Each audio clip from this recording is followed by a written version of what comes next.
Hello my dear students, welcome to Magnet Brains Hindi medium. नमस्कार, जय श्री कृष्ण, राधे राधे। आप सोच रहे होंगे कि आज आपकी प्रज्ञा मैम ये राधे राधे, जय श्री कृष्ण ऐसे शब्दों का प्रयोग क्यों कर रही हैं। तो आज का अभिनंदन मैं इसी प्रकार करना चाहूंगी क्योंकि महान व्यक्तित्व की पुस्तक में आज हम आ गए हैं पार्ट 5, जिसका नाम है श्री कृष्ण। तो आज हम जानेंगे मथुरा के श्री कृष्ण के बारे में, गोकुल नंदन, द्वारकाधीश जिनका नाम है। तो चलिए शुरू करते हैं कि श्री कृष्ण भगवान इस पृथ्वी पर अवतरित कैसे हुए, कब हुए, क्या महान कार्य उन्होंने किए।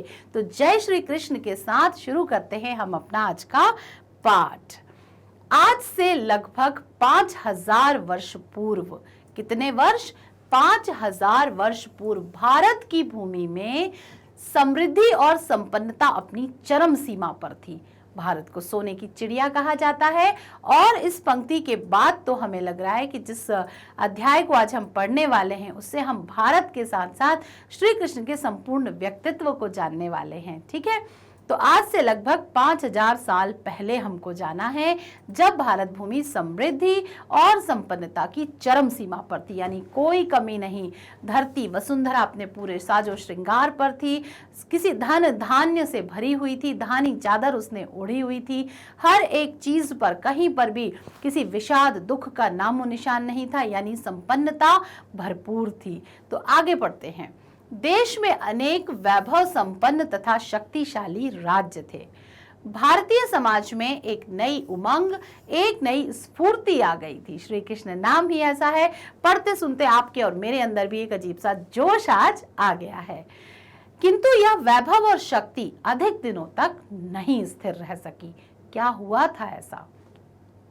पारस्परिक विद्वेष और स्वेच्छाचारिता की भावनाएं प्रबल होने लगीं। पारस्परिक विद्वेष मतलब मतभेद, कंट्रोवर्सीज, साथ ही साथ स्वेच्छाचारिता यानी अपना अपना करने का जो सोच होता है कि नहीं मैं मेरी मर्जी करूंगी, वो अपनी मर्जी करेगा और वो अपनी मर्जी करेगा। तो जब हमारे बीच में ऐसा मतभेद होने लगता है तो वो मनभेद का कारण बन जाता है। क्या होते हैं मतभेद? किसी चीज में कंट्रोवर्सी होना, कोई किसी की सुन नहीं रहा, कर नहीं रहा। उससे क्या होगा? जो समाज की एक साथ शक्तियां थी वो अलग अलग भागों में बट जाती हैं, और जो एकता है, जो यूनिटी द स्ट्रेंथ हम पढ़ते हैं, उसमें कमी आ जाती है। एकता संगठन की जो शक्ति है उसमें कमी आने लगती है। ठीक है, प्रजा जरासंध, कंस और शिशुपाल जैसे शासकों के दमन चक्र का शिकार बन गई थी और जन कल्याणकारी परंपराएं जो थी वो टूटने लगी थी। यानी लोगों के बारे में सोचने की जो एक परोपकार, समाज कल्याण जैसे शब्द थे वो वहां से गायब होने लगे थे। कौन सी शक्तियां प्रबल थी? जरासंध, कंस और शिशुपाल। ये कुछ ऐसे शासक थे जिनके दमन चक्र का शिकार बन गए थे सब। दमन चक्र मतलब ये बहुत निर्दयी राजा हुआ करते थे, चाहे वो जरासंध हो, चाहे वो कंस हो, चाहे वो शिशुपाल हो। और अत्याचार और राजनीतिक कुचक्र के वातावरण में कंस की बहन देवकी याद आई आपको? कंस की बहन देवकी, कंस मामा याद आए आपको? चलिए आगे देखते हैं। तो अपने देवकी अपने पति वासुदेव के साथ कंस के कारागार में बंदी थी। इस पंक्ति को जानने से पहले वैसे तो आपको पता होगा, एक छोटी सी बात, एक छोटी सी घटना आपको जाननी जरूरी है कि देवकी के कंस को पता था कि देवकी के गर्भ से जन्म लेने वाला जो 8वां पुत्र होगा वो कंस का नाश करेगा, उसके विनाश का कारण बनेगा। राजा कंस का आतंक तो बढ़ ही रहा था, तो जो कंस था उसको ये पता था कि देवकी के गर्भ से जो 8वां पुत्र पैदा होगा वो मेरा सर्वनाश कर देगा। तो जब देवकी 8वीं बार गर्भवती हुई तो उसने क्या किया? उसको अपने कारागार में, बंदी गृह में ही कैद कर लिया कि जैसे ही वो पुत्र होगा और मैं उसका वध कर दूंगा। ठीक है, अब यहाँ पर देखिए, देवकी अपने पति वासुदेव के साथ कंस के कारागार में बंदी थी। जैसे ही श्री कृष्ण का जन्म हुआ देवकी के गर्भ से, और कंस के भय से श्री कृष्ण का पालन पोषण गोकुल में नंद के घर हुआ। रातों रात जो थे, जो गोकुल देवकी के जो पति थे वासुदेव, वो अपने सिर पर, घनघोर बारिश हो रही थी उस समय, अपने सिर पर उनको रखकर और कहां पर? गोकुल में जाके जो नंद बाबा थे, यशोदा और नंद, उनके घर जाकर उनको छोड़ आए थे। कंस को इस बात का पता नहीं चल पाया था। यानी जो श्री कृष्ण है वो अपने जन्म के बाद सुरक्षित रूप से गोकुल पहुंचा दिए गए थे, मथुरा से गोकुल भेज दिए गए थे। ठीक इस प्रकार हमने जाना कि उस समय कंस का कितना आतंक था। श्री कृष्ण बाल्य का जन्म अब हो गया, भगवान का जन्म हो गया। अब धीरे धीरे क्या हुआ वो देखिए। श्री कृष्ण बाल्यावस्था से ही बड़े ही पराक्रमी और साहसी थे। अपने उनके द्वारा किए गए कार्यों को देखकर, जो उनकी अनोखी बाल लीलाएं होती थी, उनको देखकर लोग हमेशा आश्चर्यचकित हो जाते थे कि इतना छोटा सा बालक इतने अनोखे काम कैसे कर सकता है, और उन्हें अलौकिक मानने लगे। लोगों को लग गया था कि ये कोई साधारण बालक नहीं है, इसके जो गुण हैं, इसके जो कर्म हैं, ये सब ऐसे हैं कि ये अलौकिक हैं, ये कोई देवतुल्य प्राणी हैं। तो यानी बचपन से ही उसमें अलौकिक शक्तियां लोगों को नजर आने लगी थी। कंस अपनी सुरक्षा के लिए कृष्ण का अंत करना चाहता था। रिश्ते में वो उसका मामा था, कभी भी कोई मामा अपने भांजे का वध कर सकता है क्या? नहीं, लेकिन कंस जैसा निर्दयी और स्वार्थी राजा ऐसा कर सकता था। ठीक है, तो कंस अपनी सुरक्षा के लिए कृष्ण का अंत करना चाहता था। इस कार्य के लिए उसने जिन भी लोगों को वहां भेजा, उन सब का कृष्ण ने बाल्यावस्था में ही वध कर दिया। यानी वो बार बार कृष्ण को मारने के लिए जब उसको पता चल गया तो इधर उधर से वो लोगों को भेजा करता था, लेकिन कृष्ण अपनी बुद्धि बल, अपने चातुर्य से उनका वध कर दिया करते थे।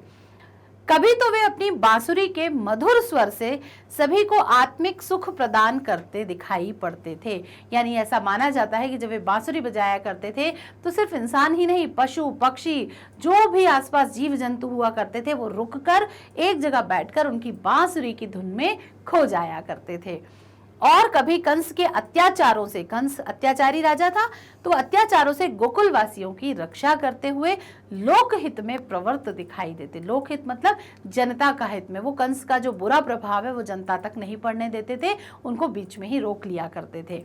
ठीक है, तो इस प्रकार वह कंस के जो बुरा राजा था कंस, उसके प्रभाव से भी लोगों को बचाने का कार्य किया करते थे। कृष्ण को अध्ययन करने के लिए सांदीपनी गुरु के आश्रम में भेजा गया। गुरुकुल में कृष्ण ने अपने गुरु की सेवा करते हुए विद्या प्राप्त की। जितने अच्छे पुत्र थे, जितने अच्छे समाज सेवी परोपकारी व्यक्ति थे, उतने ही अच्छे ये शिष्य भी थे। और एकदम गंभीरता के साथ मन लगाकर गुरु सांदीपनी के आश्रम में उनकी सेवा करते हुए इन्होंने विद्या प्राप्त की। ठीक है, कंस के स्वेच्छाचारी एवं क्रूर शासन के कारण प्रजा में व्यापक असंतोष था। राजा कैसा होना चाहिए? जो प्रजा का ध्यान रखे। लेकिन कंस जो था वो इसके बिल्कुल विपरीत था। वो स्वेच्छाचारी यानी अपनी मर्जी का मालिक था, साथ ही साथ क्रूर था। उसके अंदर हृदय में दया नहीं थी। ठीक है, अपने राज्य के लोगों के प्रति उसके अंदर कोई मानवीयता नहीं थी, कोई दया की भावना नहीं थी, जिसके कारण सभी में व्यापक असंतोष था। मतलब सब उससे डिससेटिस्फाई थे, कोई भी उससे खुश नहीं था उसके राज्य में। गोकुल में श्री कृष्ण के नेतृत्व में, यानी नेतृत्व यानी उनकी लीडरशिप में, कंस के अत्याचारी शासन का विरोध आरंभ हो गया। लेकिन जैसे जैसे कृष्ण का प्रभाव बढ़ रहा था, लोगों को पता चल रहा था कि कृष्ण हमें इस मुसीबत से निकाल सकते हैं, तो लोगों ने धीरे धीरे कंस से डरना छोड़कर उसका विरोध करना शुरू कर दिया। कंस इस स्थिति को जानता था। उसने कृष्ण के वध का षड्यंत्र रचा। उसने बार बार कोशिश की कि कैसे भी करके कृष्ण का वध कर दिया जाए, और अक्रूर द्वारा श्री कृष्ण को बुलवाया, अपने राज्य में बुलवाया अक्रूर के द्वारा। गोकुल वासियों को कंस पर संदेह था। वे नहीं चाहते थे कि श्री कृष्ण मथुरा जाकर कंस के जाल में फंस जाए। श्री कृष्ण ने तो अत्याचारियों का अंत करने का संकल्प ही ले लिया था। अतः वे अपने बड़े भाई बलराम के साथ मथुरा आ पहुंचे। योजना अनुसार मथुरा में मल्ल युद्ध आरंभ हुआ। मल्ल युद्ध किनके बीच में होता था? जो कि दो समान शक्तियों वाले जो राजा हुआ करते थे उनके बीच में हुआ करता था। श्री कृष्ण ने मल्ल युद्ध में कंस के द्वारा चुने गए, कंस ने अपने बहुत बेस्ट पहलवान, जो उसके हिसाब से बहुत योग्य पहलवान थे, जिन्हें कोई नहीं हरा सकता था, उनको कृष्ण के सामने प्रस्तुत किया। लेकिन कृष्ण ने उन्हें भी पराजित कर दिया। अंत में उन्होंने कंस को भी मार डाला। उस समय हस्तिनापुर में धृतराष्ट्र का राज्य था। धृतराष्ट्र कौन? जो कि जन्मांध थे, जन्म से अंधे थे और कौरवों के पिता थे। कौरव कितने थे? 100 थे। यहाँ के राज परिवार में 100 कौरवों के और 5 पांडवों के बीच में कलह चल रही थी। कलह मतलब उनका राज्य का विवाद चल रहा था कि कौरवों को राज्य मिले या पांडवों को राज्य मिले। पांडव तो नीति परायण थे, वो धर्म के अनुसार चलते थे, लेकिन कौरव और कौरवों में भी सबसे प्रमुख दुर्योधन, वो राज्य का बंटवारा करना ही नहीं चाहता था। वो चाहता था कि हस्तिनापुर का जो भी राज्य है वो पूरी तरह किसे मिले, दुर्योधन को मिले, यानी कि कौरवों को मिले और वो स्वयं राजा बने। जबकि व्यवहार, नीति और धर्म के अनुसार युधिष्ठिर सर्वगुण संपन्न थे और राजा उन्हें बनना चाहिए था। लेकिन दुर्योधन इस राज्य के जो मतभेद थे उसके तहत वहां पर बहुत ज्यादा विवाद चल रहा था और वो कौरवों को कुछ भी देने के लिए तैयार नहीं थे। इस कलह को रोकने के लिए श्री कृष्ण ने भी बहुत से प्रयास किए। वे पांडवों की ओर से संधि का प्रस्ताव लेके कौरवों के पास गए। ठीक है, जब युद्ध की घोषणा की गई कि अब कौरव और पांडवों के बीच में युद्ध किया जाएगा, तो युधिष्ठिर ने एक संदेश कृष्ण के द्वारा कौरवों को भेजा था कि इस युद्ध से हमें क्या हासिल होगा। युद्ध से जान, माल, राज्य, हर किसी की हानि होगी और सिर्फ हमारा ही परिवार है, सबका विनाश हो जाएगा। क्यों ना हम आपस में बैठकर संधि कर लें, यानी कि आपस में बातचीत के द्वारा किसी चीज का हल निकालने की कोशिश करें। ठीक है, तो ये संदेश लेकर, पांडवों का यह संदेश लेकर कौरवों के पास कौन गया था? तो वो श्री कृष्ण गए थे। श्री कृष्ण ने धृतराष्ट्र से निवेदन किया कि महाराज, वीरों का विनाश हुए बिना ही कौरवों और पांडवों में अगर संधि हो जाए, मैं यही प्रार्थना करने आया हूं, क्योंकि चाहे कौरव हो या पांडव हो, वीर थे, लेकिन युद्ध में किसी ना किसी की जान की हानि, धन की हानि, मान की हानि तो होनी निश्चित थी। तो क्यों ना बैठकर हम आपसी बातचीत के द्वारा कोई हल निकालने की कोशिश करें। ठीक है, श्री कृष्ण ने धृतराष्ट्र के निरंकुश पुत्र दुर्योधन को, निरंकुश पुत्र क्यों कहा है? क्योंकि ये किसी की सुनना ही नहीं चाहता था। ठीक है, किसी की बात ना ये मानता था, सिर्फ अपनी बात मनवाना ये जानता था। धर्म और नीति का तो इसको कोई भी ज्ञान था ही नहीं। हमेशा ये अपने मन की यानी स्वार्थी बातें किया करता था। तो निरंकुश पुत्र दुर्योधन को समझाते हुए भी कहा, हे तात, तात यानी भाई, संधि से तुम्हारा और जगत का कल्याण होगा। यानी तुम आपस में बैठ के पैचअप कर लोगे, अगर बातचीत करके हम इस चीज को सुलझा लेंगे तो तुम्हारा भी कल्याण होगा, जनमाल धनमाल की भी हानि नहीं होगी और जगत में तुम्हारा भी कल्याण होगा। लेकिन दुर्योधन अपने हठ पर डटा रहा। हठ यानी कि जिद पर डटा रहा कि नहीं, मैं युद्ध के बिना तो सुई की नोक बराबर राज्य भी पांडवों को नहीं दूंगा। ठीक है, इस प्रकार श्री कृष्ण का संधि प्रयास जो था वो असफल हो गया। श्री कृष्ण जो पैचअप कराने गए थे उन दोनों के बीच में, कौरवों और पांडवों के बीच में संधि कराने गए थे, वो प्रयास असफल हो गया। दुर्योधन के स्वभाव की वजह से उसने श्री कृष्ण की बात भी नहीं मानी। परिणाम स्वरूप कौरवों और पांडवों में भयंकर युद्ध हुआ और इस युद्ध को महाभारत के युद्ध के नाम से जाना जाता है। ठीक है, ये कुरुक्षेत्र की भूमि पर हुआ था और महाभारत युद्ध तो जग में फेमस है ना। किस लिए? ये सिर्फ एक अन्याय के द्वारा लड़ा गया युद्ध था। ठीक है, जिसमें कौरवों का अन्याय था और युधिष्ठिर और जो 5 पांडव थे, धर्मपरायण थे, वो उनके बीच में ये युद्ध लड़ा गया था, जिसमें युद्ध की बहुत प्रबल इच्छा किसकी थी? कौरवों की थी। पांडव तो अंतिम समय तक भी ये चाहते थे कि कैसे भी करके ये युद्ध समाप्त हो जाए, हम अपना राज्य भी छोड़ देंगे, लेकिन ये युद्ध का जो प्रस्ताव था वो उन्हें स्वीकार नहीं था। वे शांति की कल्पना करते थे। ठीक है, आगे देखते हैं क्या हुआ इसके बाद।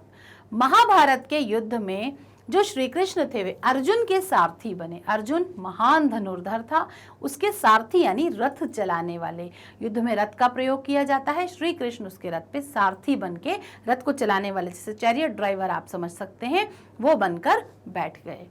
अर्जुन राज्य और सुख के लिए अपने गुरु और कुल के लोगों से युद्ध करने के लिए तैयार नहीं हुए। जैसा कि मैंने अभी आपको बताया कि अंतिम समय तक भी जो पांडव थे वो चाहते थे कि ये हमारा ही परिवार है, हमारे ही चाचा ताऊ के बच्चे हैं, हमारा ही सब बड़े आदरणीय और बुजुर्ग व्यक्ति हैं, इनसे क्या युद्ध करना।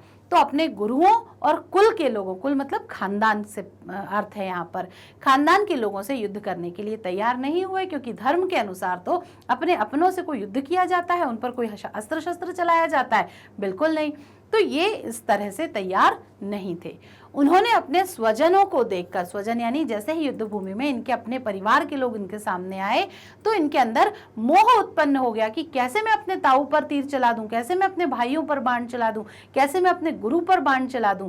तो ये इनके अंदर ये भावना आ गई कि मैं कैसे इनसे युद्ध कर सकता हूँ। उस समय श्री कृष्ण ने अर्जुन को अपने कर्तव्य के लिए प्रेरित किया। श्री कृष्ण ने जो उस समय इनके गुरु के समान, गुरु थे उस समय, गुरु का कार्य भी कर रहे थे, उनको सीख देने का कार्य कर रहे थे, उस समय इन्होंने उनको सिखाया कि ये तुम्हारा इस समय कर्तव्य है। अब तुम युद्ध भूमि से लौट कर नहीं जा सकते हो, तो तुम्हारा कर्तव्य है युद्ध करना। जो भी है सामने अब उसको छोड़ दो, युद्ध करना यहाँ पर तुम्हारा कर्तव्य है।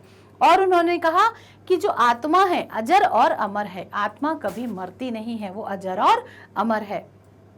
जिस प्रकार मनुष्य अपने पुराने वस्त्रों को छोड़कर नए वस्त्र ग्रहण करता है, उसी प्रकार ये आत्मा जो होती है वो एक जीर्ण शरीर को छोड़कर नए शरीर में प्रवेश करती है। ठीक है, इस आत्मा को ना शस्त्र काट सकते हैं, ना आग जला सकती है, ना पानी गला सकता है और ना ही वायु सुखा सकती है। यानी आत्मा का कोई भी कुछ भी नहीं बिगाड़ सकता।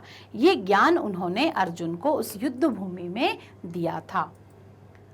अतः प्रत्येक मनुष्य को फल की चिंता किए बिना अपने कर्तव्य का पालन करना चाहिए। कर्मण्येवाधिकारस्ते मा फलेषु कदाचन। ये पंक्ति आपने सुनी होगी, जो अक्सर ये कहती है कि व्यक्ति को अपने कर्म की चिंता करनी चाहिए कि वो क्या कर्म कर रहा है, फल की चिंता छोड़ देनी चाहिए। अच्छा कर्म करेंगे निश्चित रूप से उसका परिणाम आपको अच्छा मिलेगा, बुरा कर्म करेंगे तो आपको निश्चित रूप से उसका बुरा ही परिणाम मिलेगा। यानी फोकस किस पे होना चाहिए हमारा, हमारे कर्म पे होना चाहिए। वो अच्छा फल अच्छा, वो बुरा फल बुरा। तो ये कृष्ण जी ने ये ज्ञान उनको कुरुक्षेत्र की युद्ध भूमि में दिया था। यहाँ मैं एक चीज और ऐड करना चाहती हूँ कि जब ये कुरुक्षेत्र का युद्ध चल रहा था और श्री कृष्ण, जब अर्जुन नर्वस होने लगे थे, यानी वो हिम्मत हार रहे थे, तो श्री कृष्ण ने उनको जो 700 श्लोकों में जो ज्ञान दिया है, कितने श्लोकों में, ध्यान दें, महाभारत की युद्ध भूमि में 700 श्लोकों में जो उन्हें ज्ञान दिया है, वही 700 श्लोकों का जो सार है वो हमारा एक धार्मिक ग्रंथ श्रीमद् भगवत गीता कहलाता है। ठीक है, श्रीमद् भगवत गीता कहलाता है। यानी अगर आपसे कभी पूछा जाए श्रीमद् भगवत गीता क्या है, तो आप कह सकते हैं कि श्रीमद् भगवत गीता महाभारत के उस समय का एक अंश है, जब कुरुक्षेत्र की भूमि में अर्जुन ने हिम्मत हार गया था, वो अपने परिजनों को सामने देखकर उसके अंदर का मोह जागृत हो गया था। तो श्री कृष्ण ने उसको ज्ञान देने के लिए जो 700 श्लोक वहां पर सुनाए थे और जिससे उसको ज्ञान दिया था, उन सब का संग्रह क्या कहलाता है, श्रीमद् भगवत गीता कहलाता है। ठीक है, तो अब यहाँ पर हम देखेंगे यही कर्म योग है। तो कर्म योग का वहां पर उपदेश दिया था। कृष्ण के उपदेश गीता के अमृत वचन हैं। यानी जो ये भगवत गीता में दिए 700 श्लोक हैं, जब आप पढ़ेंगे तो इनके हर एक उपदेश में आपको बहुत ज्ञान की बातें मिलेंगी जो हमारे जीवन के लिए बेहद उपयोगी हैं। कभी भी जब आपका मन परेशान हो, किसी आप उलझन में हो, कोई ऐसी समस्या का सामना जिसका सामना करना आपके लिए मुश्किल हो, आप भगवत गीता उठा लीजिए और उसमें जो भी यहाँ पर 700 श्लोक हैं, किसी ना किसी श्लोक में ऐसी स्थिति जरूर निर्मित होगी कि जैसे वो आपकी मन की बात समझकर आपको कोई सुझाव देना चाह रहे हैं। तो ऐसा करके जरूर देखिए, क्योंकि ये एक अनुभूत प्रयोग है। तो यहाँ पर आप कृष्ण के उपदेश जो गीता के अमृत वचन कहलाते हैं, इन अमृत वचन का एक बार रसपान करके जरूर देखिए, भगवत गीता जरूर पढ़िए। गीता में श्री कृष्ण ने कर्म का जो महामंत्र दिया है, क्या कर्म का, कि कर्म किए जा फल की चिंता मत कर, वह मानव समाज के लिए भी वरदान है। हम क्या करते हैं, कोई एक काम किया, हम तुरंत उसके फल की आशा करते हैं कि मैंने तुम्हारे साथ अच्छा किया था, अब तुम्हें मेरे साथ अच्छा करना है। और ये जो बदले की भावना ये बढ़ती चली जाती है और यही धीरे धीरे स्वार्थ बन जाती है। ठीक है, जिसके कारण समाज में अराजकता, परेशानियां, उलझने ये सब आ जाती हैं। लेकिन अगर हम श्री कृष्ण की बात माने तो हम सिर्फ अपना कर्म करें, फल की चिंता ना करें। हम किसी की सहायता अगर कर रहे हैं तो क्या ये उससे उम्मीद करना आवश्यक है कि वक्त पड़ने पर तुम भी मेरी सहायता करना? नहीं, यहाँ पर हमें सिर्फ सहायता का भाव रखना है, मदद का भाव रखना है, अच्छे कर्मों का भाव रखना है, फल की चिंता नहीं करनी है। ठीक है, इस पर मनन कर, मनन यानी थॉट प्रोसेस, सोच समझकर मनुष्य सांसारिक सुख से ऊपर उठकर कर्म करने की प्रेरणा प्राप्त करता है। जब हम इस चीज को, कर्म योग को समझ जाते हैं ना, तो हम ये जान लेते हैं कि हमें सिर्फ अच्छे काम करने पे फोकस करना है और उसके बारे में ज्यादा परिणामों पर नहीं जाना है, फलों पर नहीं जाना है, क्या होगा रिजल्ट बाद में सोचना है, सिर्फ हमें अच्छे कर्म करना है। लेकिन ये बात बार बार ध्यान रखें कि कर्म अच्छे होना चाहिए, तब आप फल की चिंता ना करें। क्योंकि अगर आप बुरा कर्म कर रहे हैं तो माइंड में सेट कर लीजिए कि बुरे कर्मों का बुरा नतीजा तो होना ही है, उससे भी आप बच नहीं सकते। ठीक है, जीवन का वास्तविक सुख क्या है? अच्छे कर्म करना ही है। अच्छे कर्म करने के बाद, अच्छा काम करने के बाद आपने देखा है कितनी अच्छी नींद आती है, मन में कितना सुकून होता है, हमें लगता है कि चलो आज मन में बड़ी शांति है। लेकिन उसी के विपरीत अगर आप कोई बुरा कर्म करके आ रहे हैं, कोई चोरी आप करके आ रहे हैं, कोई झूठ आप बोल के आ रहे हैं, किसी का कुछ बिगाड़ के आ रहे हैं, आपका मन बेचैन रहेगा और वो बेचैनी आपके हृदय में भी रहेगी, आंखों में भी रहेगी और चेहरे पर भी रहेगी। ठीक है, तो ये आपको गीता जी, हमको भगवत गीता ये सिखाती है, कर्म योग यही कहता है। गीता वास्तव में, गीता यानी श्रीमद् भगवत गीता, गीता यहाँ पर भारतीय चिंतन और धर्म का निचोड़ है। यानी कि वो 700 जो श्लोक हैं वो पूरा का पूरा भारतीय चिंतन है। मैंने अभी आपसे कहा कि 700 श्लोक अगर आपने पढ़ लिए, आत्मसात कर लिए, तो जीवन में आपका स्थान भी बहुत ऊपर चला जाएगा। क्योंकि इसमें एक एक चीज, एक एक ज्ञान ऐसा है जो जीवनोपयोगी है, हमारे जीवन के लिए बेहद आवश्यक है।